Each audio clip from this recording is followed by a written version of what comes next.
And we're back here once again with another episode of the MSK show. And this is going to be episode 343. So I hope you guys had a great day. And I hope you guys have a great rest of your week that is ahead of you. And in this episode of the MSK show, I am going to be having a conversation with Mr. Bug. And this is going to be his first appearance on the show. Can't wait to have an awesome conversation with him. Now, I know this might seem like deja vu because we did just right now, at the time of us recording this episode of the MSK show live, apparently my internet company, Spectrum, likes to do random server maintenance, and then it basically boots you off for like a minute or two, and then but we don't know if it's going to come back whenever that happens when you do this kind of stuff. So luckily it did come back. But as always, fuck Spectrum. So how you doing, man? What's going on, dude? You having a pretty good day? Yeah, I'd say so. I'm having a pretty decent day. Hell yeah, man. And you seem to be living the best life. You are essentially riding in the ocean on a comfy sofa chair with coffee, actually. Yeah, I'm pretty basic in that regard. I like having a comfortable vibe, and I do love my caffeine. Okay, so I know you like caffeine, so you probably like Starbucks. What is your drink at Starbucks that is your go-to? I'll be honest, I don't ever go to the only time I ever have Starbucks is like when they have those cold coffees at like other stores and whatnot, and that's kind of about the extent because. Okay. Yeah, I don't have a proper Starbucks in my location. What the heck? Really? Like where? If you don't mind me asking, not where? What state do you live in? I live in California, actually. I live in Nevada. I don't. Wait, so we're close to each other, actually. Yeah, pretty close there. Yeah. So I'm essentially like an hour or two drive from Vegas, actually, because I go to the F&T meetups. Usually for the past couple of years, I do plan on going in 2026. So I read your Twitter bio. Are you really a editor for Yellow Flash? Yeah, the big YouTuber who's like almost 500K subscribers. Yeah, I am. I do a lot of editing for him. I do. Oh, okay. I edit like the shorts and his like clips from Flashcast. That's like my main thing. He does the videos, the regular videos on his own, and that's kind of like he's like my main guy for that kind of stuff. I edit for a lot of other people, a lot of other smaller channels and whatnot that might require those services, and it really helps kind of keep me in the sphere because I love it, just any excuse to be still within the sphere of pop culture and superhero news, especially when you're working for people like Flash, because there's always something there, and and sometimes it works out. Mm-hmm. So since this is your first appearance on the show, and we won't have to do this when you have a second or third appearance later on down the road in the show's, life expectancy, let's get your origin story out of the way. Since you talk about superheroes, they always got to do the origin story first, So do you have an origin story where your parents were attacked by Indians, and then you kind of suddenly got a jolt of power inside of you, and you saved them from the Indians, actually? Or was your girlfriend carved up by some mugger and you just ended up beating that dude's ass and you just were like, I'm the Punisher now? Do you got a cool origin story, actually? Sadly, no. My origin story is not as interesting, really. Like even my name Bug was not really that interesting to be honest, because it started off with let's see. I was attempting to break into the role of voice acting. I was amateur. I had some ridiculous aspirations in hindsight, and the account name that I made was Con Bug, and I used it because I was inspired by the Insecticons from Transformers, and I was like, you know what, this will work as a placeholder name. Eventually, I jumped onto a Discord of Transformers and comic book fans and whatnot. And eventually I like swapped it to, Buggy Con, and I called it The Bug just because it made sense. Like, that's what my YouTube channel is. And then my Twitter, I just put Mr. Bug because it sounded more formal and honestly just sounded better in my head. Like, hey, Mr. Bug, that's just what it was. Like, that's just where the origin of the name came out. And of course, my avatar design, although it's had a lot of work, originally based off of Insecticons from the Transformers Hmm. time and a little bit of uh, Transformers animated, so so it's still there. But yeah, that's kind of been my origin for at least the name and appearance. Everything else is just like kind of what I've said in the other one. I started the videos with Venom, and then I just eventually expanded and focused on anything with superheroes, and Hmm. that's my bread and butter.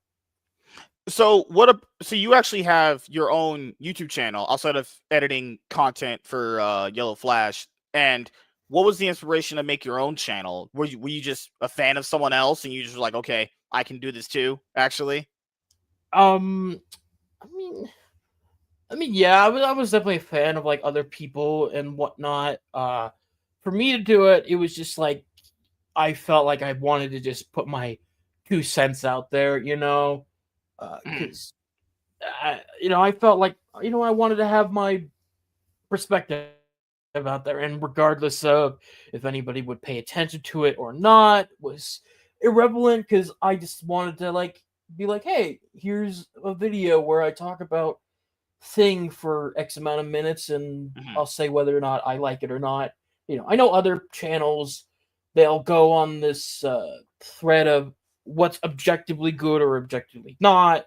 But for me, I feel I can never do that kind of thing because I have my own inherent biases. And I just Mhm. think if you're honest with it and be like, hey, this is just what I think, because essentially that is what a review is from anybody. It's what True. that particular person is Mhm. thinking, and I'm not saying it's impossible to be objective. Just for me, it's like, nah, I can't do it. So when you Yeah. watch a video, when you watch a video of mine, this is just my pure like thoughts from me. Like, like when I say, hey, I think the James Gunn Superman movie is good, even though there's some issues. That's just me saying. It's not me just saying, oh, it's good unobjectively. So for me, I do you remember when that kind of came in for like movie reviewers and stuff like that? When basically people were using terminology like the way you're using, which is not bad. Obviously, subjective and objective have been quite the kind of words that a lot of the people that watch movie reviewers basically use to like. But this movie is subjectively, I love it, but objectively, it's bad. But I always kind of look at it like this. I think people naturally will even just tell you, hey, I think this movie's kind of bad, but I really, really like it. Like they're even saying it's objectively pretty terrible, but it entertained them. So there's a reason there to like it, right? But I think there's been a lot of weird, like, I don't know if you notice this, dude, like when I say snobs, that sounds kind of gay, but like a bunch of pretentious assholes where they're like, no, but you have to admit to me this movie's bad. And it's like, I gotta admit shit to you. This is a movie review. This is my opinion. You can take it or leave it, Because I think where we would get into this like point, and like talking about movies where like you have to make these preferences like that are already just basically self-explainable, or self-explanatory. Like it's like when someone tweets something and then they say, hey, this is just in my opinion. It's like, well, yeah, of course it would be in your opinion, unless you're just stating what you think is a fact, so it's just really odd to see like the terminology of movies and how you talk about them kind of evolve over the years. It's weird how people just think that also if you like a movie now, you must have been a bought and paid for shill. When it's like, where would you get that from? But then again, I could understand where it comes from because there's a lot of people on the internet that have like you could say jobs where basically they get paid or not even just getting paid by a studio. It's mostly like, hey, if you want to kind of be in our good graces, you'll give this movie a good review, right? And then we'll kind of keep you around. We'll send you like the files that they send people to obviously watch the stuff, in advance so they can have the reviews for everybody else. So what was your general look at that? Like when you see people kind of, interacting with people's movie opinions differently by using words like that. Well, I would say it's always a case by case basis. I think like my first exposure to that kind of stuff was when I started becoming aware of creators like Mauler and the EFAP crew, because I had stumbled across them right around when they were doing review reactions on Batwoman, which like uh, that was a pretty bad show. I think I made like a whole that was like a whole channel thing for me for a while, just ragging on that show because it is pretty bad, and but when they were covering other stuff like Mandalorian season 1 or other things, it was like kind of weird. Didn't really like the objectiveness and the appearance of snobbery stuff.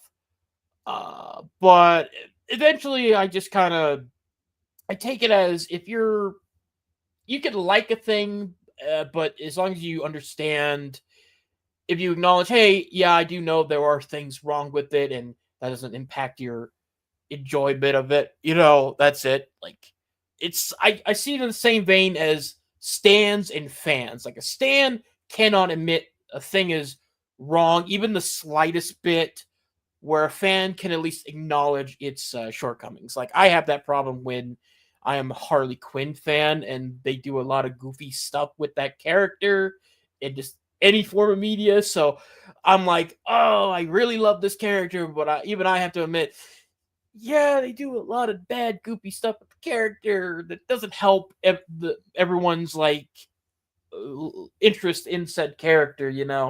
That's usually how I go about it. It's like honesty and being genuine about it.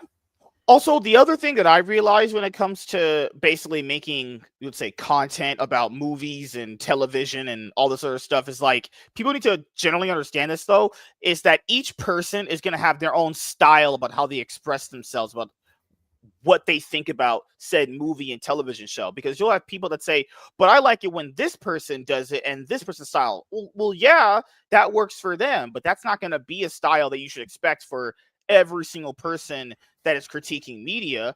I don't even know where people even get that to have like as a theme that they actually expect out of people. It feels like this is some like unspoken rule a lot of people just kind of have started following for a long time. It's like, no, if this guy does it this way, then it has to be done this way, and and the movies have to be criticized this way. And if it's not criticized this way, then it is just because you're some racist, bigot, homophobe. And it's like, what are you talking about? What in the world? I'm just a dude that's giving you my opinion about a movie. What are you talking about? It's like that whole meme of like, sir, this is a Wendy's, Yeah, it's wild because you have that coin, and then of course, like, you have the other side of it where sometimes it could just get a little ridiculous with how people criticize a thing or hold it to a particular set of standards. Like, I'd say for me, a prime example was Critical Drinker when he did a take on Batman when the Flash movie came out, and I had a very big disagreement there because he said in his review how Batman isn't someone that should be running around at daytime fighting aliens and all that. He should be a predator in the night and fighting criminals in the dark. And I'm like, okay, but you're not. He does both. Like, he has a long history of doing both. Like, I'm sorry that your experience only extends to the Nolan trilogy and maybe something with Keaton, but like, he's known to do both. And it just saying, oh, it's bad that he's doing this stuff, like, no. Or when they give grief to like the MonsterVerse Godzilla and Kong movies, but they'll still praise Godzilla -1, which is a good movie, but they'll go, oh, but the Godzilla versus Kong movies are so goofy because the monsters move so fast. It's like, do you not know what thing you're talking about? Like, this is a franchise where Godzilla used to get around by jumping and farting to fly. Like, so there's like a bit of a there's some issues on both sides. From your standard, if you criticize one thing, you're labeled all these things, Oh or yeah. It's that dude. The best tweet ever on Twitter was that dude who tweeted the whole pancake and waffle thing. The oh pancake yeah, and waffle tweet will go down as the #1 tweet of all time because that's. I'm guilty of this too. I still do it every single day. Everyone does it. Everyone does the pancake waffle thing. Where if you said, hey, I want this thing and I like this thing, and then that means to other people that it signifies, well, you didn't say you didn't like this thing and you must like this and this is that. And there's like, no, I never said that. But the human yeah, brain just thinks that because you didn't say a certain thing, that must mean that you either endorse or like the other thing. And that's the thing when it comes to a extension of knowledge on this stuff for a lot of people is just for me myself, I try to be a little bit knowledgeable in the comic books and mangas and stuff like that for a lot of the stuff that comes out and be like superhero movies and stuff like that. But I can't expect everyone else to be that same way to it. And people at the end of the day do have to just their own preferences or how they want a character to function. And like you said before, a character like Batman's gonna have what was that old saying? If you talk to 10 people and ask them what their idea of Superman is, you're gonna get 10 different answers. Like everyone's idea of Batman is going to be so much more different and based off, like you said, limited, like exposure to the character, whether it be the Nolan trilogy or the Keaton movies or the Schumacher movies or the animated series or the various other Batman animated movies, then their opinion of the character is just going to be kind of skewed to that version of the character. Now, I would say, in my personal opinion, for Batman specifically, the two best Batman movies ever made are Mask the Phantasm and Under the Red Hood. To me, those are the best Batman movies. I think they just, yeah. in my opinion, They are kind very of good. they pretty much show you what the character is from both sides of who the character is, as far as having a Robin and as far as having like a starting life that leads to something that gets to something else. I also really have grown fond of Batman Return to the Joker. It was Batman Beyond Return to the Joker. I've grown much more love for that over the years than I originally did. I didn't hate it. I really liked it, but I rewatched it, I think, a few days ago. I was, man, this is really damn good here. So I think it just depends on how much exposure that person has to that thing. I think one of your videos, it was titled Superman. It was called Superman Flawed but Fun, right? And Yeah, do you remember that clip on Twitter that came up before the Superman movie came out? It was like a week before. And the clip was him yelling at Lex, and people had said Superman doesn't yell at people. And I'm like, how in the world could you think that's a thing? The character has existed for damn near almost going on 90 years coming up very soon. You think he never yelled in a movie, a TV show, or a comic book? Really? yeah. Like, what in the world? Like, but it's just so crazy because they, like you said before, they may have only been exposed to just that version of the character, which is probably gonna be Christopher Reeve's Superman. It's probably the only one they've been exposed to, but Yeah, it's with that one in particular, like, because I would say, I think in the circles I travel around in, I was definitely one of the only more positive people that had an outlook on that movie, even though there were some flaws within it. Superman, yelling at Lex who took his dog. Like, I don't find that a issue. I think some people just didn't like that Superman was expressing emotion. Some people said that he was too emotional, and like it, like you said, like it's exposure. Some people maybe more familiar with Christopher Reeves or Henry Cavill's version, which like if Henry Cavill's version was your first one, god damn. What curse did God lay in that person? Because I yeah, get it. Every single person has their entry points, whether they're considered good or bad. Like my first entry into horror was like watching the first Child's Play movie.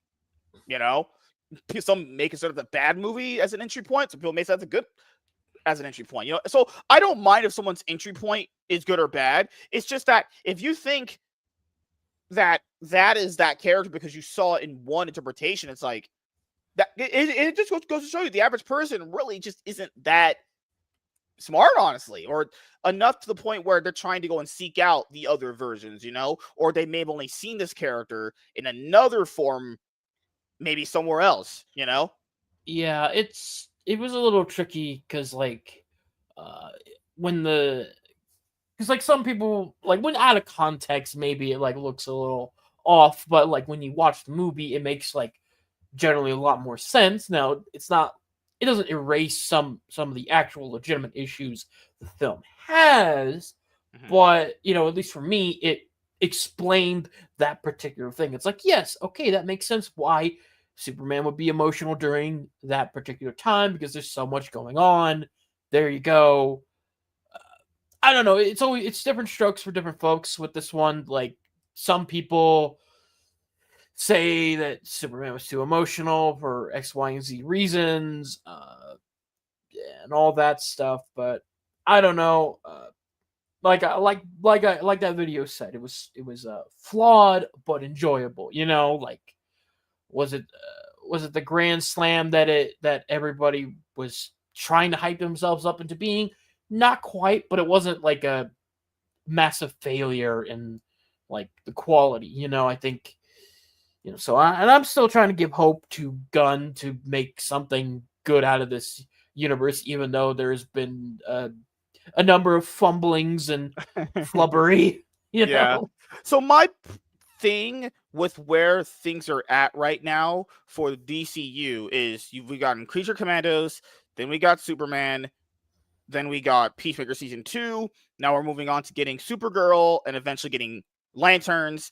Then we're going to get Clayface eventually. So my thing is that a lot of people don't really get this because their brains just apparently just don't work as properly as mine. Now that sounds pretty pretentious too to say that, right? But people think because Superman made what does Superman make, like $616 million box office? Now, I wouldn't I'm know. not even sure that was even profitable for the studio, but people think that just because Superman made that much money, debatably if it's even a success for the studio at all, that means that they will automatically translate to Supergirl. And it's like, no, there's no reason to indicate at all that Superman's performance would transfer to Supergirl. That's just going to be an ice that the way movies to me you should be looking at them now is that these are just isolated events and need to be examined, like you said before, case by case basis. Like I think in one of your videos you mentioned Sony's Spider-Man universe, the first Venom movie.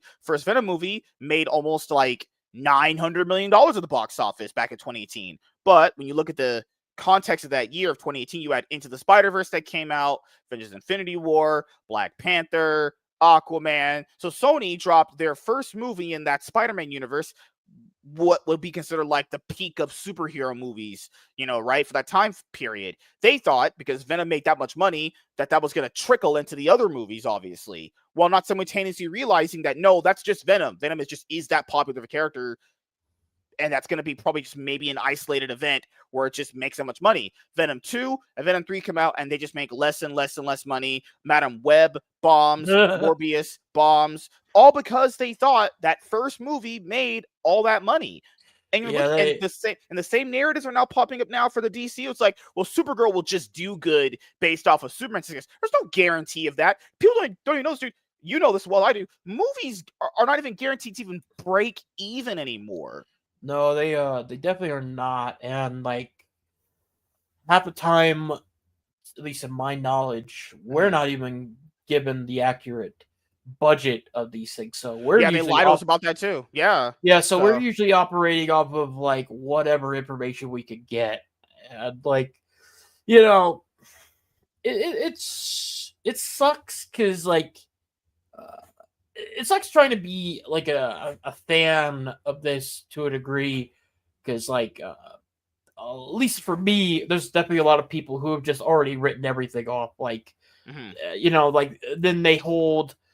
At least to me, I feel like they've been holding gun to the coals a little more than I would say like how people would react to Disney doing certain stuff. And I don't know, but that's just a personal I observation. think that's always happened for DC though. I think they're generally, given how the quality, given the name brand of the characters they carry, it's always felt like they're under a much more bigger microscope.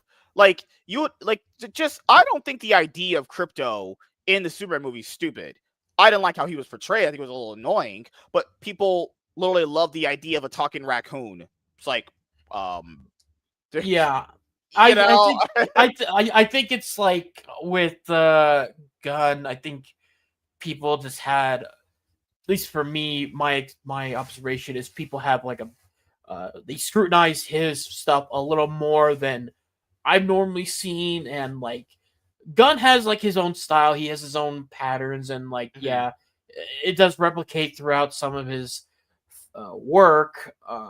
But like but I mean, if you have a working formula, okay, why do you change it? You know, and granted, like you said, Crypto, like people don't mind the idea of Crypto being in a Superman movie. I think it's a good idea. Like Yeah. the execution could have been handled better. I mean, like that's kind of how I feel so far with all the gun stuff. Like I've genuinely liked most of everything he's done with DC. You Mhm. know, it's just like there's execution issues. Like Superman had some execution problems. Creature Commandos, honestly, I say it was pretty good. Like maybe there was like one or two things that were like, kind of there. Mhm. Peacemaker season one, pretty decent, but like even I could say like, all right, this was a little bit out of Gunn's usual field, like because it's television to Beast. Season two, I'll admit, like right, kind of like at the tail end, it kind of started falling apart just a little bit. But even then, I still enjoyed the show, you know, and I think uh, the real metric is to see what other people in this universe are going to do, like with Lanterns and Supergirl, you know, to see what they do, because all we've seen so far is stuff Gunn has like personally had his hand in, you know. Right. So when Because like I think Supergirl pops up, you know. yeah, because I think the movie that he did very, very well. People thought it was bad. His Suicide Squad movie that he did for the DCEU, I really enjoyed that one. I thought that was really fun of a movie, actually. You know, some issues here and there I had with it, but I thought it was an overall really enjoyable experience for a movie. And I enjoyed the first season of Peacemaker. I did not get a chance to get around to watching Peacemaker season 2. I know you did a review of it. Uh, Yeah. but you didn't walk away going like, "Wow, I really enjoyed that," did you? It was, I still like, overall I enjoyed the season, but for me it's like once you get right to the last 3 episodes and you get like the big reveal and how they handle it Mhm. and the way they end the show, where it feels like you don't really get like a proper conclusion or like what you would expect for a show of that style. You're like going, I kind of didn't like that choice, you know. Mhm. And I'm coming from somebody that's a little more positive when it comes to that one, because Yeah. Mhm. Peacemaker got raked over the coals over the weeks. So yeah, it was pretty bad out there actually for Peacemaker. Which is crazy because this always seems to happen for TV shows. Like Peacemaker season 1, from the general sentiment I got from most people, they enjoyed it. What a lot of people enjoyed it because it was kind of like weirdly self-contained to a certain extent with the alien story that they were going, or the alien invasion story they were going for. And then when you have apparently this season, from what I gather, it went a lot more bigger, and then that can kind of always be a hard thing from going from like a small scale thing to a big scale thing when it comes to like certain movies or TV show series. Actually, it's like that transition of like how do I balance out all of this stuff? Yeah, I would say one of the problems season 2 had was Gunn was putting a lot of it was a lot of building of the universe into that one, even though you had to do some small retcons to get Peacemaker to be canon in the new universe and whatnot.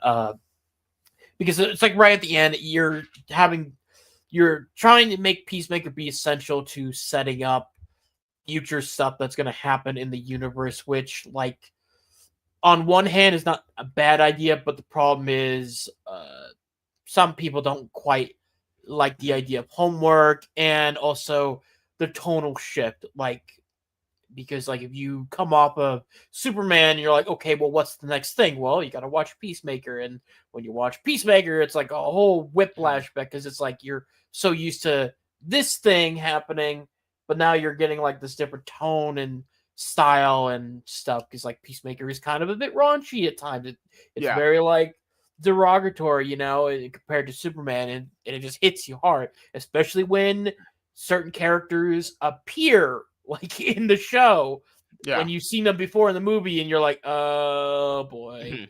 And people have a particular standard. They have this something in their head. They're like, okay, this is how this character operates because I've seen them in this thing. But then, you should see him at Peacemaker, and it's like, wait, what the hell?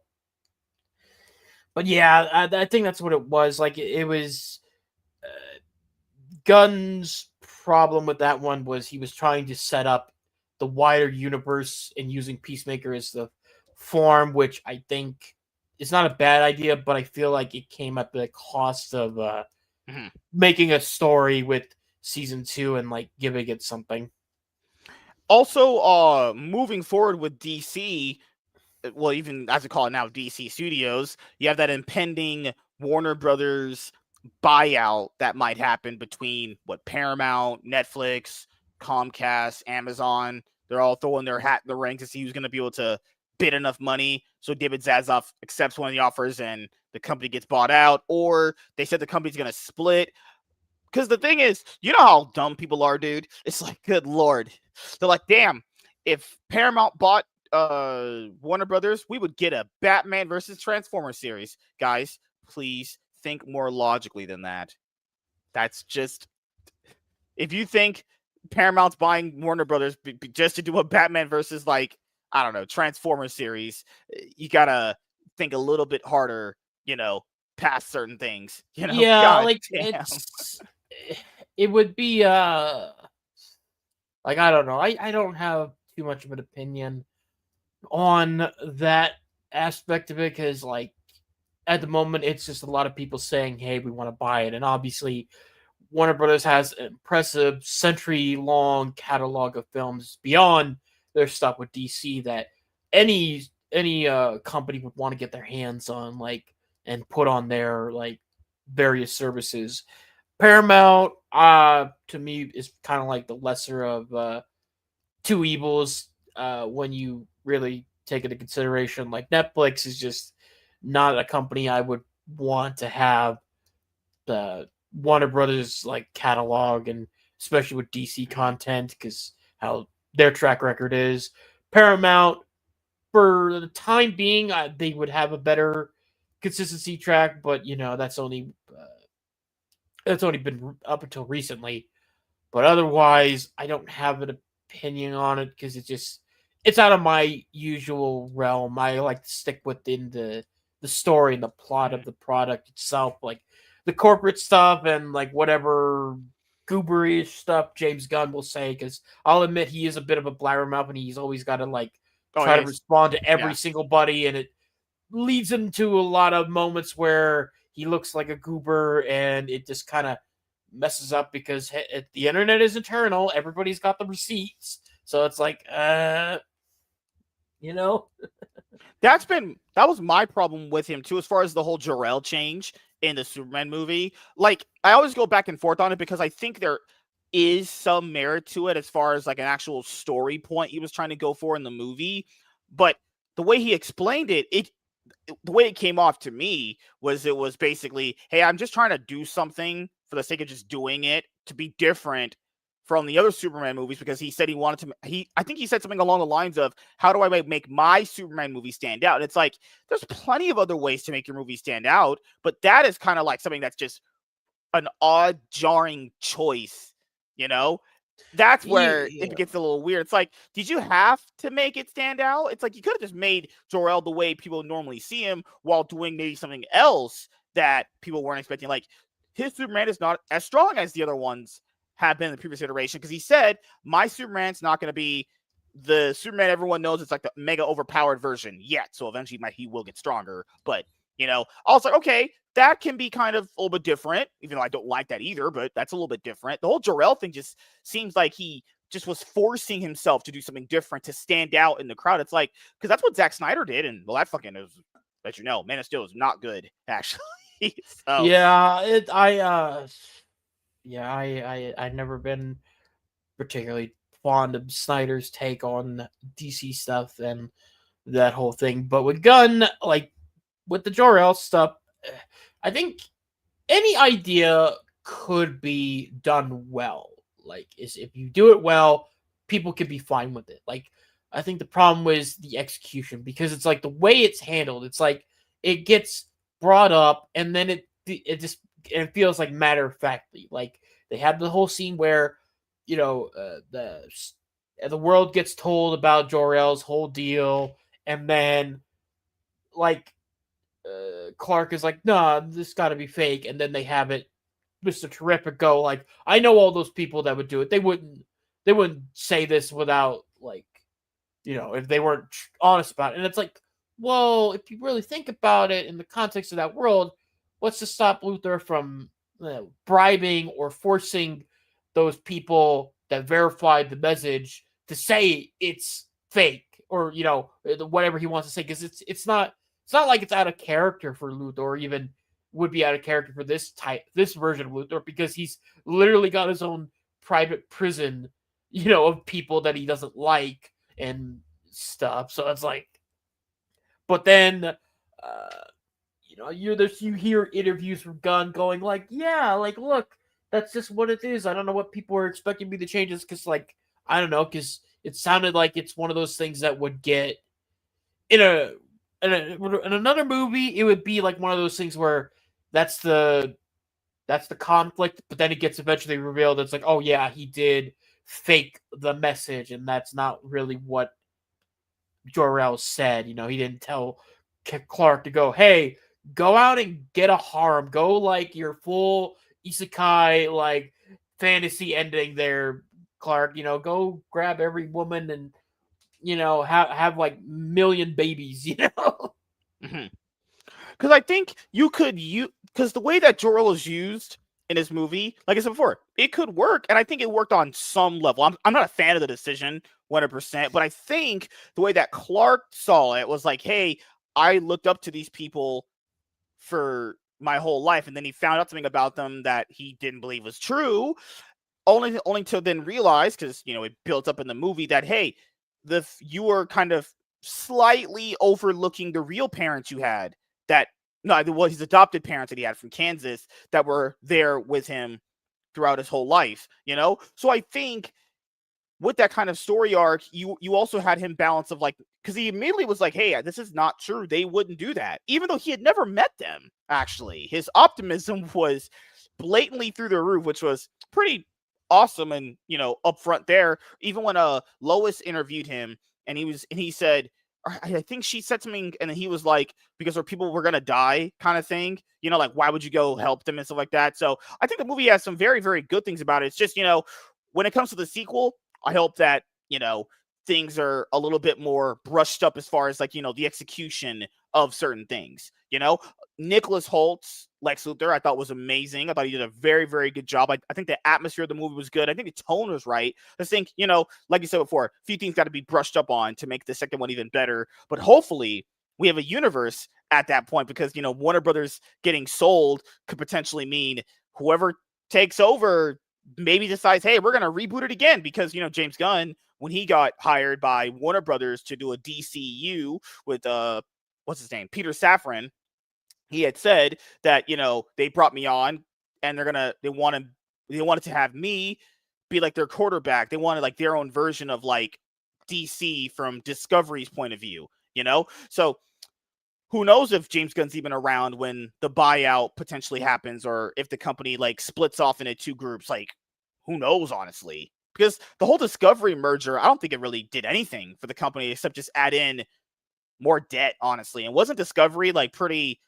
good off financially before they merged with Warner Brothers? Like, oh my God. Now two companies are just even in worse shape than before. So yeah, well, that's what it is there. But as I said, it's just not my expertise, not my particular focus. I'm more just paying attention to what is being said about certain shows and whatnot. Like, I think recently there was Lanterns, which I'm kind of a little skeptical on, especially after recent comments about that the producers of the show said that the theme was all about replacement and whatnot. And I'm like, oh, I don't quite like that because, like, this is the first time in about 10 or so years that we've gotten another chance at Hal Jordan. And, like, this is what we do with them. Like oh, we cast a 60-year-old man to play an old Hal Jordan, and they already are making it pretty clear that he is not going to be long for this world. And it's just like, ah, oh, really? You don't need to do that, especially like when the way I see it, it sounds like they want to do that so they can prop up Jon Stewart. Which the thing is, he does not need that kind of help.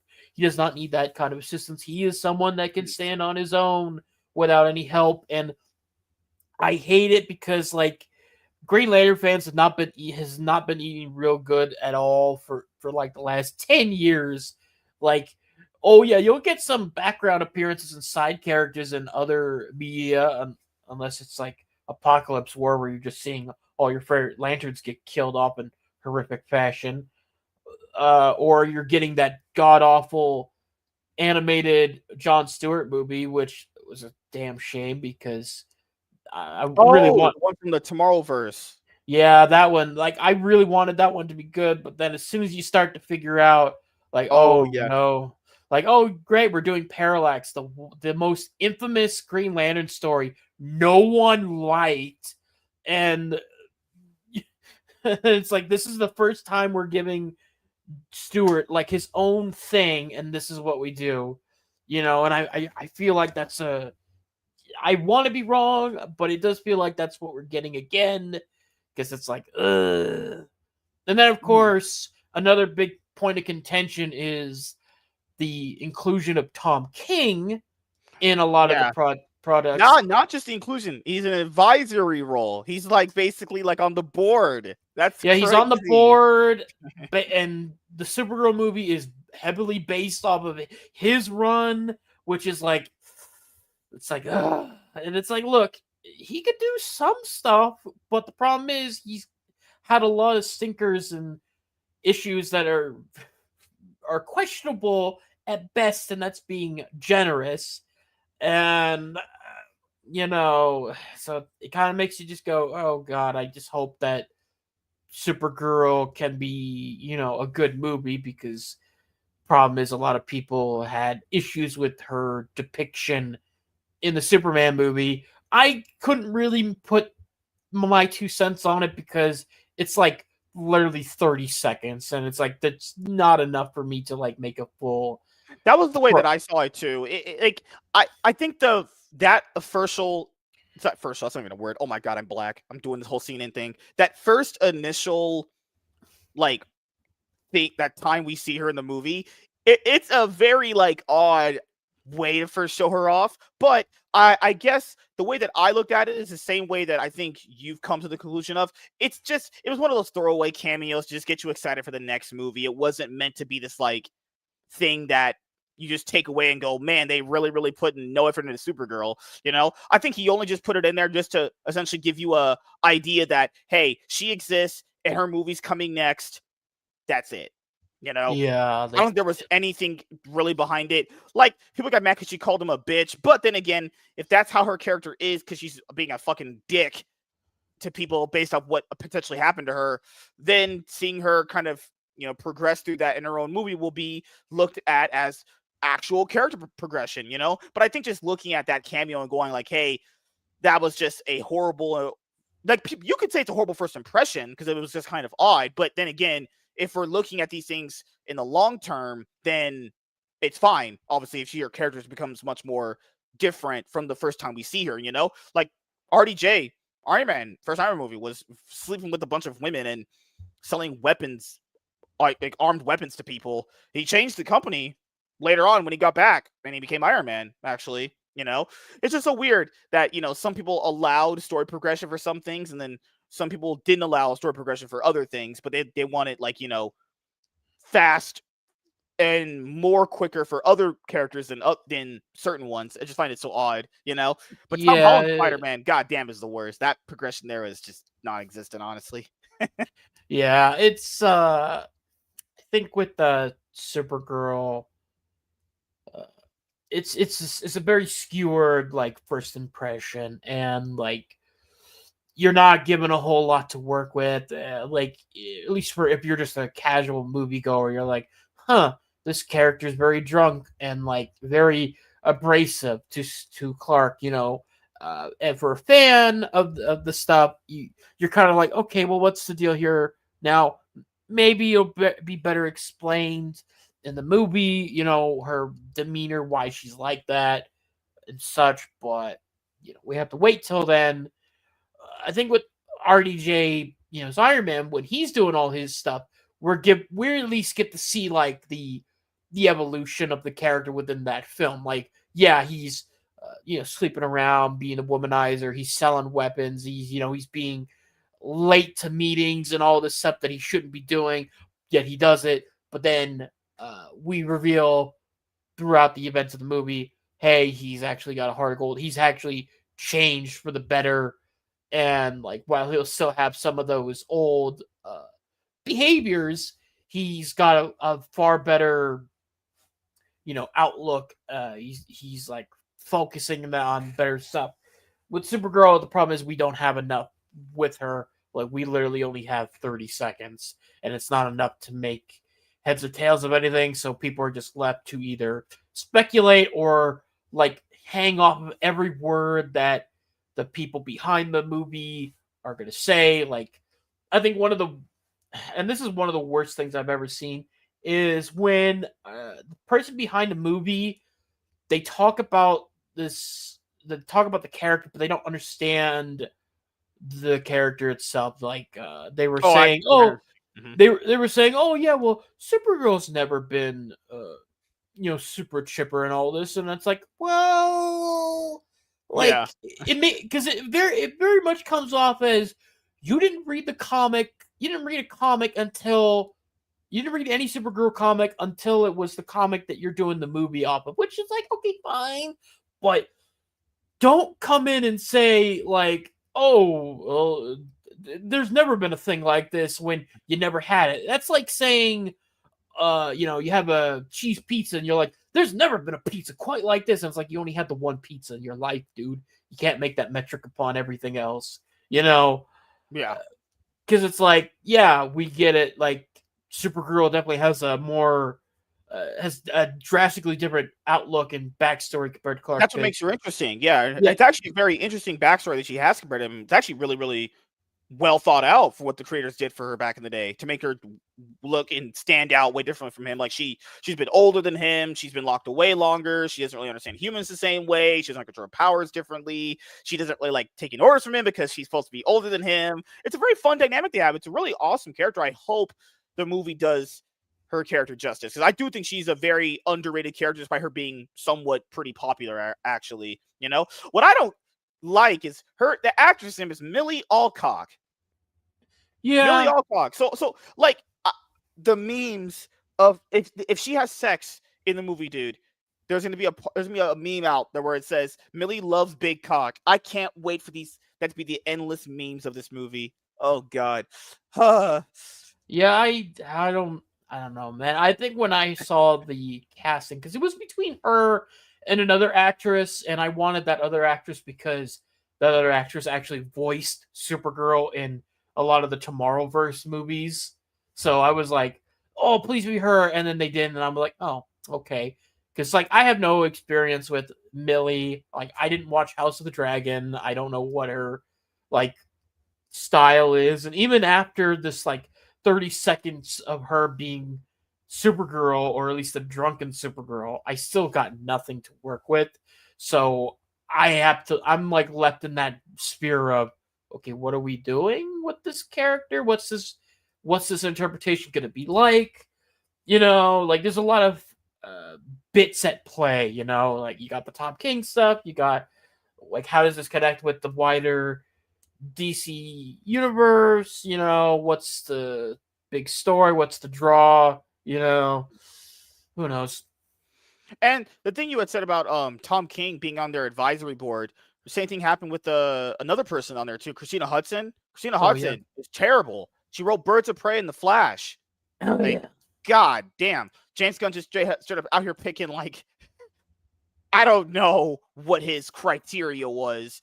Maybe you've worked for DC in the last 6 years. I mean, my personal like tinfoil hat conspiracy with Tom King at least is I'm pretty sure Tom King's got some dirt on somebody because I Oh, don't yeah, the know whole how do you CIA explain. thing. Yeah, Yeah, I don't yeah. know how you explain half of the stuff he gets away with. Like he can, Tom King like can write the most ridiculous garbage you ever seen in your life, but oh my god, he will get the best artist to work on it, and it's like insane. And it's like, David Finch's art on his comic book run was spectacular. It was amazing. It actually felt like this would look like the characters, like a movie, an animated movie or an animated TV show. And then the story was just like, what in the fuck? Like, if people don't actually know what happened in that story, I just implore you to read it so you can have your own opinion, obviously. It was one of the stupidest things that a part of his Tom. I don't think I've actually read his Batman run, but a part of it was at a certain point, this dude had Catwoman leave Batman just for because another character said just to do it.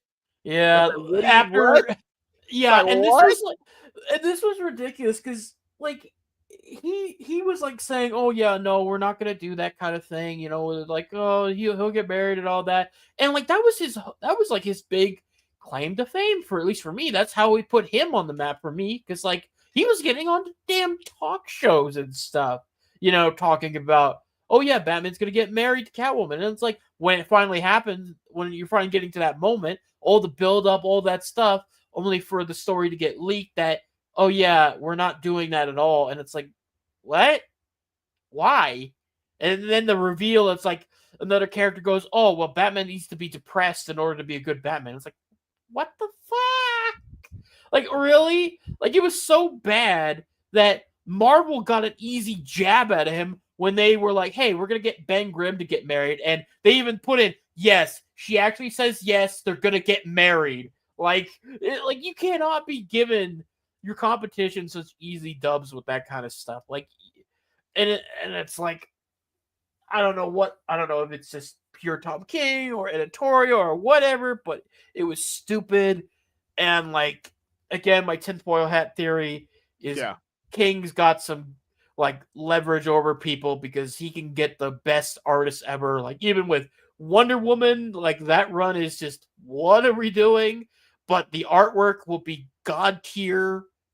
It's just one of those things. And the fact that his stuff is going to be a baseline for a number of characters and things, and he's also an advisor, it's very it's very concerning how they could distill that, because what was it, there was something that was revealed that they were toying around with, the Mr. Terrific like animated show with King involved, and it's like, oh Yeah, dear. they announced that. Yeah, Tom King is supposed to be a showrunner for a Mr. Miracle series. What's crazy is we not heard anything about that since the announcement. That was it. Which is Yeah, odd that's because that's the problem with James Gunn too, like you mentioned earlier. He kind of talks a lot and forgets stuff that he says. I don't think whether it be intentional or unintentional. There's so many things that he announced that, even he came out. I think he had an interview with like Variety where he had said, yeah, we kind of re-changed and re-looked at what we thought we were originally going to put out. They were supposed to put out an Authority movie. I think that's the movie he was talking about that they just straight up canned because he felt like he felt like he just couldn't go through with it. We're supposed to get that Amanda Waller show. We know that shit's not happening. Even though he yeah. told people that broke, so a bunch of, you were like a bunch of scoopers broke the story that it wasn't going to happen. And he was like, no, they all lied. No, James, you lied. That show's not happening. And it's so Yeah, much I like it's think. never going to happen. Yeah, I think it's a problem of like Gunn. He wanted to have the. I think it's like he wanted to have the appearance of having a well thought out plan and roadmap of like what they're going to do for films and television shows, which was like, hey, good idea. Like, it's always good to have a plan in comparison to like Marvel or Star Wars, where they just didn't have a plan at all. They just didn't know what the hell they were doing. after a certain point. It's like cool, but then it's like what's certain parts of it don't make sense. Like, okay, let's do authority. It's like, okay, like even for you, Gunn, the authority is a pretty like offshoot, a kind of obscure character group for most normies, and even for me because I never read anything of them authority, so I was kind of like, oh, I don't know these characters at Yeah. all, so like this is a tough sell, and the fact that they're like changing stuff around and whatnot. I mean, like Clayface, they just finished filming, and that wasn't on the initial like Yeah, announcement it's that Gunn did. DCU Gods and Monsters. The first movie slate was, well, we got Superman and Supergirl, so those were the two that we did get, and then it was supposed to be like Authority. Wasn't it like Swamp Thing was supposed? No, that was a TV show. Batman. No, actually, I'm wrong. My bad. It was just Superman. The second movie was supposed to be the Authority, but then what ended up happening was he had this like big like meeting at like the Warner Brothers lot or whatever, and he had basically said we're gonna kind of take things one thing at a time. But they announced a whole bunch of stuff too. It's been so odd though. They announced a slate, then he kind of reeled it in and changed plans because the landscape of the movie going experience has changed a lot. So like when they made all these plans back when like the Flash movie or back when the original DCEU ended, even during that time period, superhero movies, especially with just the DCEU, have been going down and down. Like the numbers have been getting progressively worse. And if you look at all of these movies that have come out now, like we don't know if these movies are going to do well or even turn a profit. And, when James Gunn is saying things like, oh, this movie doesn't, remember how you said with Superman, it doesn't have to make this much money. It's like, well, it kind of does, James, because that kind of pays your bills. It kind of pays you being here, like movies have to make a Yeah, good amount of money, because I know he had said something along the lines of the movie doesn't have to make like almost $700 million. It's like, what do you mean it doesn't? Like, the studio would want that. I just don't believe a second for the studio that they are fine with that movie underperforming. There's just no way they're fine with it. But they have to say they're fine with it or spin it in a certain way because it makes them look better. Like if Superman had made $1 billion, like a lot of people were expecting, which I don't know why people would expect that, but that's the expectation that some people had for it. They would be They would be just every day on social media through the roof. Superman $1 billion. Fuck Marvel, all sort of stuff. But it did not. It kind of underperformed actually. So it's one of these things where I'm actually glad they kind of retooled their strategy. Like you said before, it's like some of these characters you were trying to sell us on were hard sells, like the Authority. It's like trying to do that Guardians of the Galaxy thing, bringing out just random underrated characters is just not going to be a thing for every single character because not every single character has that kind of thing where you can kind of do that. Now, like you said, it does have to depend on director and writer and the people behind it, but it's not going to be the case for every single character. yeah, Sometimes things are no, just kind of like one-offs or maybe two-offs or three-offs actually. Not every single not known character is going to be able to have that mass appeal and pop off, even if you have the right people. Didn't a lot of people like V for Vendetta that came out a long time ago? That didn't pop off with anybody. I don't think that movie even did well at the box office at that moment in time when it came out in a more lucrative box office period. It's like not yeah, every character that you don't know about is going to do well, even if you put the right people behind it. yeah. It's one of those things where I think Gunn wanted to do. I think that was probably one of his personal things. He was like, all right, you know what? I want to do like the Authority because that's something he's shown. Like a lot of stuff he's got. He loves taking those more obscure background characters and having a little bit of fun with them, like Peacemaker and like some of the characters he used for Suicide Squad and even like Creature Commandos, which like worked out pretty well for him there with those characters. But it's not. It's one thing like you want to do. You want to give a TV show to Creature Commandos. It's like okay, fine, no problem, no fuss, no muss. But like when you're saying, okay, I'm going to dedicate these big high budget movies of DC to characters that normies are not going to really know, and unless you're a super hardcore comic fan, you're barely even going to like remember one guy in the Authority, or some other offshoot like that. When you should be starting off with your big lineup, like yeah, get with Superman and Supergirl, get a Batman thing, get like start off with your heavy hitters, and then sprinkle in some little guys in the middle, because like Marvel at least understood that. Like when they started their roster, they started off with their big guys. You had Iron Man, Hulk, Thor, Cap, Avengers. And then after that, then they tossed in a Guardians of the Galaxy. Then they tossed in Ant-Man. They tossed in like stuff like that. Like stuff that maybe a normie's not gonna know, but like a comic book fan will probably know better of. And it worked out well for them, until it didn't. But I feel like this case, I don't know. Or I even with think characters like Iron Man that people said weren't big comic book wise. Well, they put someone behind it to make it happen. But then again, that was in what 2008 to what yeah, 2012. We're just not in that time period anymore where you can kind of get that luxury of having these multiple chances like Marvel and DC had to kind of build an audience for it. We're in 2025 and ticket sales are down. Like I said before, just with DC, Black Adam came out less than like 3 years ago at this point when we're doing this episode, right? That with The Rock, the biggest movie star in the world, couldn't even reach like $400 million at the box office. What's The Rock? What's the biggest movie star a lot of people consider right now? And just, I think to greenlight a movie, gonna have to analyze the market right now and see, is this something that people will actually pay money for? Because I hope Clayface and Supergirl work out. I really do. But James it's Gunn is a also kind of hinging the DCU to perform on like lesser-ish known characters. it, Well, it's sorry, big characters. I would say Supergirl yeah, and Clayface.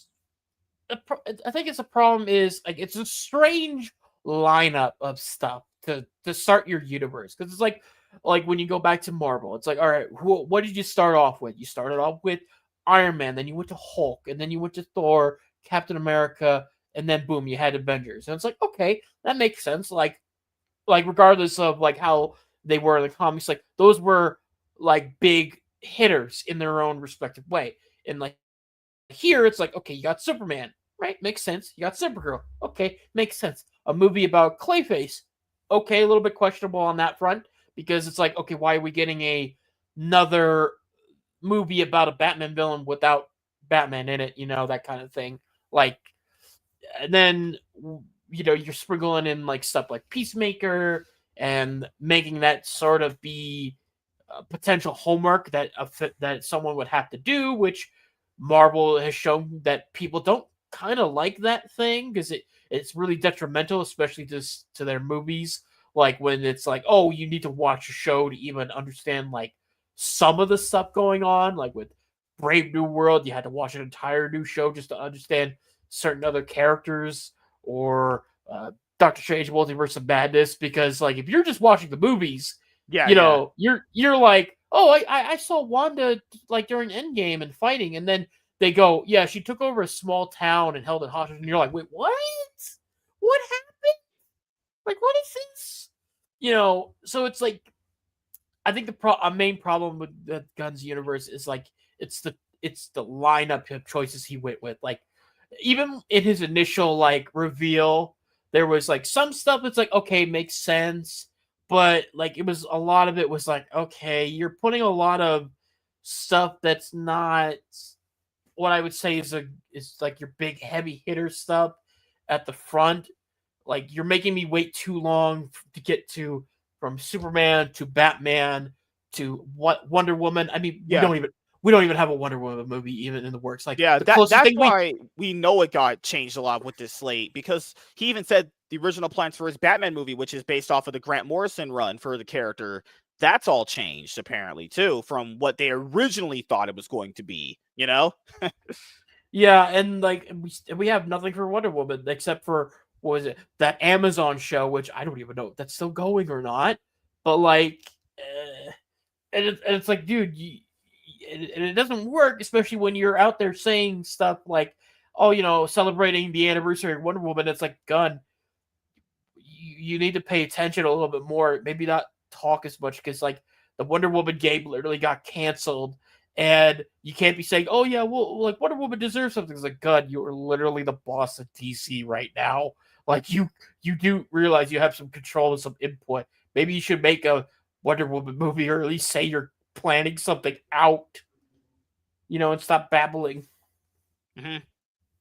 Yeah, it's awesome that we could eventually see the greatest thing happen for DC and Warner Brothers, or things just fucking collapse.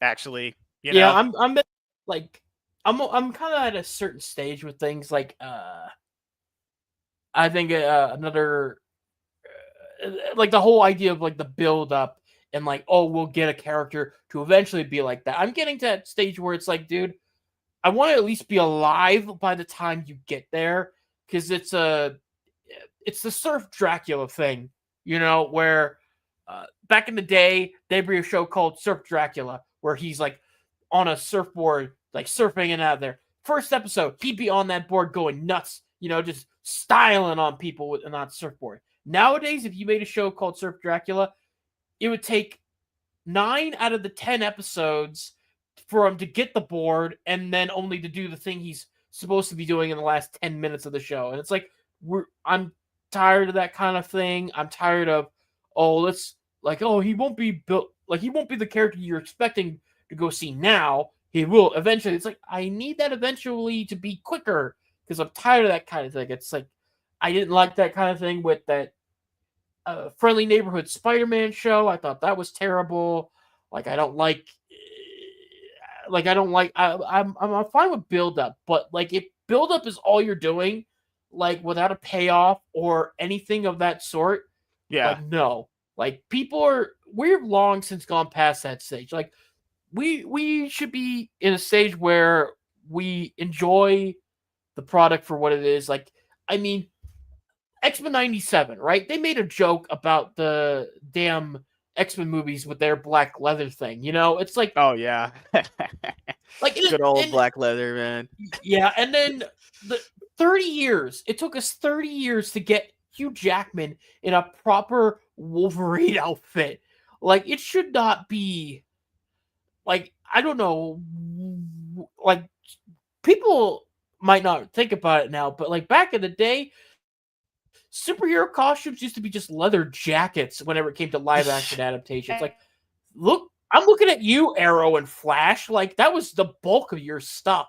Like, except for the seasoned villain who actually got an outfit, everybody was rocking a leather jacket. And it's like, dude, I get it might be realistic, but I'm coming in for a comic book show, with characters that have these unique like designs and outfits. Like, and that was something at least I appreciated with Gunn when he did his Suicide Squad movie. It's like the characters were colorful, they were unique, they stood out from each other. It's like, hey, you had Polka Dot Man, you had Peacemaker and Bloodsport and Harley, even though he only had Harley in the proper outfit for about 40 seconds. I still feel sad about that. Good lord, we never got a chance to see Margot Robbie's Harley Quinn getting just cheeks clapped on screen. Man, never got a chance to see it. Got to just have her getting completely railed. I'm just upset that like Gunn gave her like the best live action Harley Quinn outfit, and she's only in that outfit for like 5 minutes before she's in that damn dress, and it's like, you know what's crazy? The weirdest criticism with that movie was that people said, why did she just randomly shoot that guy after she was finished having sex with him? Guys, that's Harley Quinn. Welcome to comic books. That's how she is. She's insane. She doesn't think clearly. She obviously doesn't think clearly because this fucking lady jumped into a vat of chemicals because she loved another man. So she's not sane, okay? I can't believe idiots actually thought that was legit. She just killed the guy she had sex with. Yes, I expect crazy women who dated the Joker to be crazy and insane. Yeah, that's kind of like a prerequisite there. All right, so the last few things I'll ask you, man, before we head out, which is the first thing, which is, do you have anything planned coming up for the rest of 2025 going into 2026 that you would like to let the audience know about? Well, let's see. My plans are kind of, I'm definitely want to keep making more content, on the superhero genre. I've lately been kind of expanding a bit. I've been doing some more game streams, about certain stuff like Punisher or the new game Dispatch, which I kind of quite enjoyed. My Just friend covering told me about that game. He said it's very good. yeah, it's quite enjoyable. But yeah, that's one of those things. Also, just covering any future stuff with the movies and shows. I'm also trying to make my own comic book. It's a long process. Uh, I got a person drawing it up as we speak. So there's some other stuff scripted out. Don't know when it'll all be done. Because these things take time. But that's definitely something I've been focusing on. A lot of things. And mostly just striking a balance because people kind of need that. Like I've been trying to focus more on providing a form of proper escapism, because I think that's just usually a thing people started these channels for to escape from the dreary of the real world. And so it's like, hey, if I can give you an escape for 10 minutes or a 2-hour stream or whatever, just babbling on about superheroes or whatever shenanigans, like there you go, I did my job. So that's kind of been my plan. Awesome. And the last thing I'll ask you, man, is do you have any shout outs you want to give to anyone in particular and anything else you want to say before we head out? Well, besides from Yellow Flash for giving me an opportunity to do a lot of editing and whatnot, kind of keep my name around the block. There's some other people that have been, kind of helping me out, like Dermy Wormy, even though you're an idiot, Dermy. Like he'll get the joke. Uh, Adam the Renaissance Nerd, Static 2020. A lot of those guys are pretty cool and chill, and they always have me on as a regular at their various shows and whatnot. And of course, just everybody on the good old Twitter that are humoring me every time I post anything, from clips to rants to art of various comic book women, that kind of thing. Also, was great having you on, man, for the first time. Talking to you was fun. Can't wait to do it again sometime in the future, actually, after we get Avengers, was it Doomsday and Secret Wars and Spider-Man Brand New Day and the other DCU movies. Love to have you back on again. And as you guys know, just so you guys don't know this, I'm a hot, rich, and good-looking entrepreneur for a reason. Okay, I'm joking. It's all jokes, guys. It's all jokes. So thank you guys for checking out this episode of the MSK Show, and we will see you guys